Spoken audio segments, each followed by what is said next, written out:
Allons en Italie à présent. Réunis cette semaine, les membres de l'association des chauffeurs routiers sénégalais en Europe ont tenu une rencontre majeure à l'ordre du jour. Les conditions de travail, la couverture sociale, la formation continue également.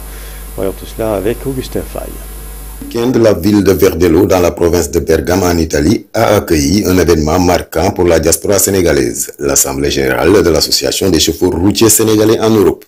Ce rassemblement a été un moment fort de communion, d'échange et d'organisation pour ces travailleurs essentiels, mais souvent méconnus, venus de toute l'Europe pour partager leur expérience et débattre de leur avenir professionnel. L'expérience que nous avons coptée ici en Italie doit nous servir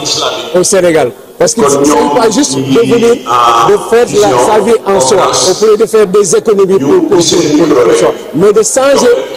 changer la société. C'est nous-mêmes de nous engager. Chacun a sa responsabilité de participer au développement et à la promotion sociale du pays.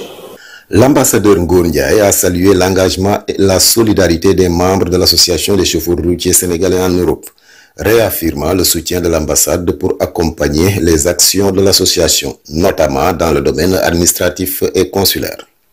J'ai été très séduit par l'organisation et surtout la cordialité des discussions qui ont eu lieu.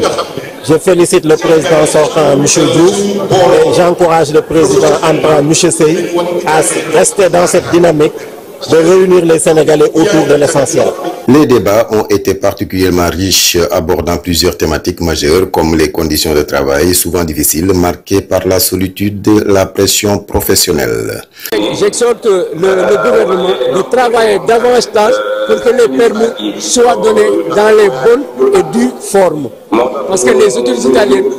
pour nous donner cette possibilité de faire la conversion, doivent être sûrs que les permis sont eus dans les règles de l'art. Et ça aussi, nous y travaillons aussi pour permettre aussi aux Sénégalais,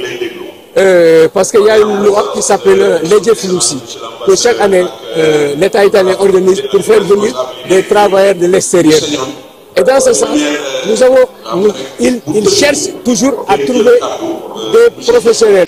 Cette initiative s'inscrit dans une démarche plus large de transfert de compétences et de technologies afin que l'expertise acquise en Europe puisse bénéficier directement au développement économique du Sénégal. Donc j'ai pris un beau Dieu de me donner cette force-là, de continuer à donner expérience, à donner courage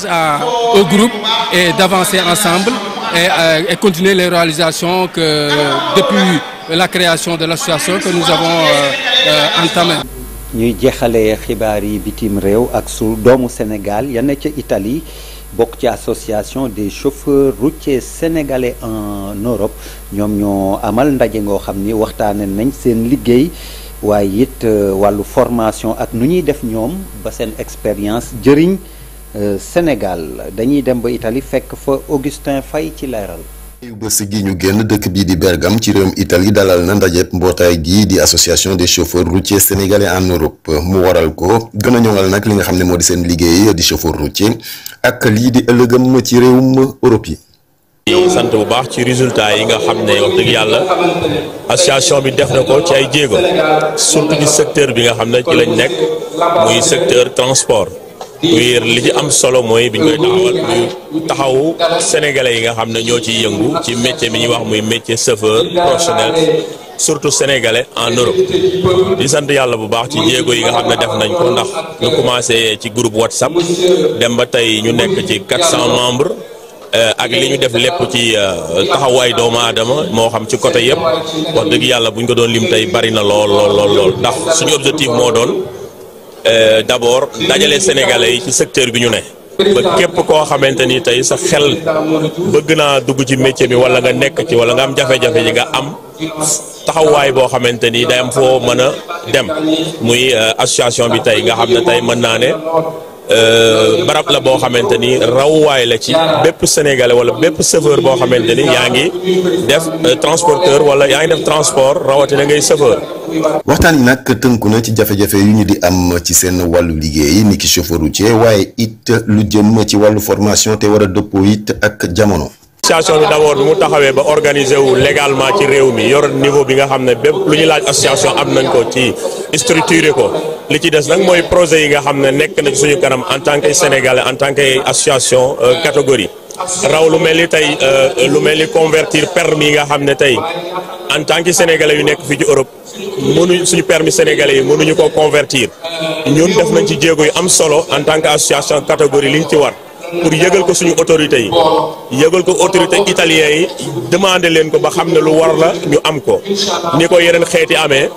mais ba léegi loolu amagul waaye wax dëgg yàlla ñoo ngi ñaan ak bureau bu bees bi ak président bu bees bi rawatina ak gouvernement bu bees bi nga xam ne yëglu nañ ci moom li ñu war ci lool ñu mën koo compter muñ ko amal ak ndaw ñi nga xam ne it wax dëgg yàlla ñu ngi dugg ci métier bi ñu dugg ci massivement ndax mbooloo dañ ne dafa baax muy mag ak i ndaw te suñu objectif moo doon gare routière bi ay ndaw gën cee bari te des na bu baax a baax.